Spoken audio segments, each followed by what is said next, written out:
Praise God mga kapatid, purihin po natin ang ating Panginoon sa umagang ito na tayo po ay sama-sama na makikinig ng salita ng ating Panginoon. Are we ready to hear the Word of God? Ang text po natin makikita sa 2 Timothy 2 verse 15. Be diligent to present yourself approved to God, a workers who does not need to be ashamed, rightly dividing the word of truth. Hallelujah. Sikaping mong maging kalugod-lugod sa panginingin ng Diyos, isang manggagawang walang dapat ikahiya at tama ang paggamit sa salita ng katotohanan. Amen? Let us pray. Marami pong salamat, Panginoon, sa umaga pong ito, sa pagkakataon, O Lord, na ma-share ang iyong salita, Panginoon. Anoint me to deliver your word. Anoint, Panginoon, sa aking kasamahan. In Jesus' name. Amen and amen. Hallelujah. Why we need to dig the word of God? Bakit nga ba sinasaliksik natin ang katotohanan, ang salita ng Panginoon? We, as digger of Scripture, must also bring the Bible to our life. We must help show we how to walk out of the truth, God's word. One could say 2 Timothy 2:15, serve as my light. Verse, your preaching and teaching, do you wish to present ourselves as the approved to worker who does not need to ashamed, and who correctly handles the word of truth. Hallelujah! Purihin po natin ating Panginoon. The main points topic tonight is command to study the word of God. The Greek word for study the word of God is the same Greek word used Hebreo 4:11. Kaya't sikapin nating makamtan ang kapahingahan iyon at huwag mabigong tulad ng hindi sumasampalataya. Kaya nga po mga kapatid, kailangan natin ang buhay natin ay mirong ginagawa. Prayer, group prayer, devotion, self-examination, church service, and prayer meeting. Ito lang po ay isang pagpatutuo sa aking buhay.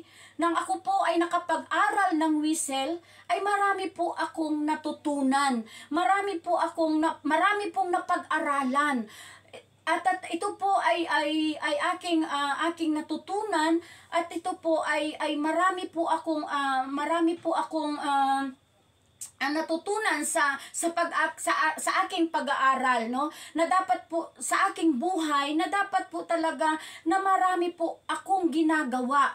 Hindi lang po ako, tayong lahat, marami tayong ginagawa sa ating buhay, na dapat po tayo na magtiwala sa ating Panginoon na siya ang nagbigay ng ating buhay. Kung wala po ang ating Panginoon, hindi po natin ito magagawa sa biyaya at habag ng ating Panginoon sa ating mga buhay, sa aking buhay po. Amen? Purihin po natin ang Panginoon. Tunay nga, Lord, tunay ang Panginoon ay napakabuti sa bawat isa sa atin.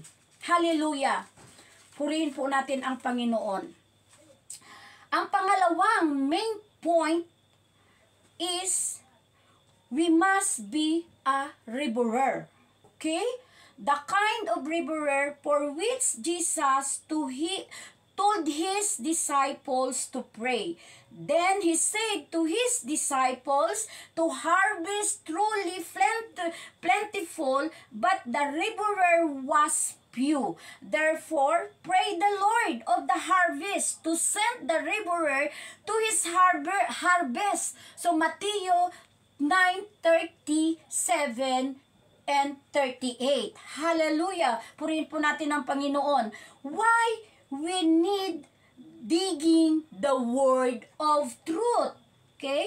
God expects us to use the scripture correctly. To give scripture thinking and interpretation to God. Want to reason with Him. No? Isaiah 1:18. To apply the word of God, correction must be endorsed of the word. No? James 1:21. To proclaim God's will to others, we must teach others. God want to others, we must teach to others. They says not to teach and preach Jesus as the Christ. Acts 5:42. Purihin po ang ating Panginoon. Hallelujah! Timothy was a laborer. Ang si Timoteo po ay isang preacher. Amen? Paul has writing to his give diligence is his word of preaching. Amen? Timothy was to give diligence to presenting to self to God. Hallelujah! Ganon din po tayo, no? Na maging manggagawa po tayo ng ating Panginoon, no? Yung ating mga ibinibigay o mga dinudulog sa ating Panginoon ay kalugod-lugod sa ating Panginoon. As a worker, tayo po ay manggagawa ng ating Panginoon. Hindi lang po si Pablo, kundi tayong lahat, tayong lahat. As one who rightly divides the word of faith. As we who does not need to be ashamed. Huwag po tayong mahiya na ipangaral ang salita ng ating Panginoon. Hallelujah! Amen? Praise God. Hallelujah. We are before God to approve by God. The word approve means one who has passed truly examination. It is from the same root word in Thessalonica 5:21. Suriin ninyo ang lahat ng bagay ng pangahawakan ng mabuti yung mga ginagawa natin. Okay? Amen? Hallelujah! Praise God! Purihin natin po ang ating Panginoon. Huwag po natin kakalimutan sa umagang ito yung dalawang main point. Ano? One, command to study the Word of God. Two, we must be a laborer. Yes. Hallelujah! Purihin po natin ang ating Panginoon. Hallelujah! Our conclusion. Hallelujah! Glory to God Jesus. Hallelujah! Glory to God Jesus. Hallelujah! Hallelujah! Glory to God Jesus. Hallelujah, Lord. Hallelujah. Talaga po na ating pag-aralan ang salita ng ating Panginoon. Amen? Dapat po nating pag-aralan ito. Na dapat po nating saliksikin ang salita ng ating Panginoon. Katayo nga po ay we must a laborer. Tayo po yung manggagawa ng ating Panginoon. Amen? Purihin po natin ang Panginoon.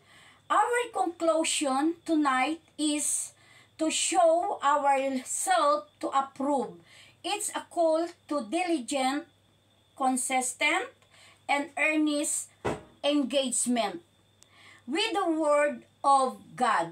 It involves understanding the Scripture and their proper context, applying them daily life, and living with integrity. By doing so, Christians can live lives pleasing to God, unashamed of their faith, and equipped to rightly divide the word of truth. As a believers, to commit to commit to his lifelong journey. Amen? And studying the Bible. Mag-aral po tayo ng salita ng Panginoon. And they will grow in the knowledge of God. Talaga po tayo, kung tayo po ay mag-aaral ng salita ng Panginoon, ay mag-group tayo. No, mag-group tayo sa salita ng ating Panginoon. The deeper the relation with Him. Talaga yung ating pagkakilala sa ating Panginoon. Makikilala talaga natin yung relasyon natin sa Panginoon kung mag-aaral tayo ng salita niya. Amen? Mga kapatid, hallelujah. With Him and be better prepared to share the gospel with the word. Iano po natin, ihanda po natin ang ating mga sarili na tayo po ay makapangaral ng kanyang salita sa buong mundo. Amen? Yun po ang dapat nating gawin. The digging of the word of truth. Hallelujah. Glory to God. Hallelujah. Si Jesus nga po, hindi niya kinahiya na siya ay niyurakan, siya po ay sinaktan dahil lamang po sa atin, di ba? Dahil sa atin, mga kapatid, dahil hindi siya nahiya na siya ay ipinako sa krus, na yung ating mga kasalanan, siya ang tumubos ng ating mga kasalanan. Amen? Dapat siya ang nagtubos at yung mga kasalanan natin itinubos ng kanyang banal na dugo. Kaya nga po, naririto tayo sa umagang ito sa biyaya ng ating Panginoon. At wala din po ako sa oras na ito kung wala po ang biyaya at habag ng ating Panginoon upang makapag-share po ng salita ng ating Panginoon. Talaga pong tayo ay manalig, manampalataya po tayo sa salita ng ating Panginoon, na pag-aralan po natin, saliksikin po natin ang salita ng ating Panginoon para po tayo ay mag-grow yung ating mga pananampalataya, para pa po lumalim yung ating relasyon sa ating Panginoon. Amen? Yun po ang dapat nating gawin bilang isang mananampalataya sa ating Panginoon. Diligent of the word of truth. Yun po talaga ang dapat nating gawin sa ating mga buhay. Hallelujah! Kaya po, purihin po ating Panginoon. Marami pong salamat, Panginoon, sa umagang ito, sa iyong mga salita, sa iyong bagong revelation, Panginoon. Lord, anuman, Panginoon, ang mga nagrima sa aming mga puso, nawa po, Lord, ay meron kaming matutunan, maitanim namin sa aming mga puso, sa aming mga usipan sa oras na ito. Tulungan mo po kami, gabayan mo po kami, ang bawat isa sa amin, Panginoon. Lord, maraming salamat. In Jesus' name, amen and amen. God bless us and thank you, everyone.